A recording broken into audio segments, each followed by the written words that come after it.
ला यसरी के आउँछ त नि रत्नाबाट जिगज्याग भएर लु लु लु भयो भयो लु गेस गर्नु राइट राइट कि लेफ्ट भएन भएन भएन लो भयो भयो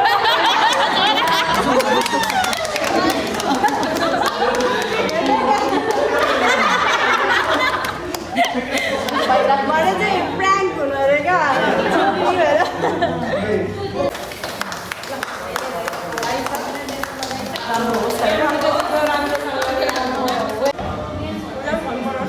अन्त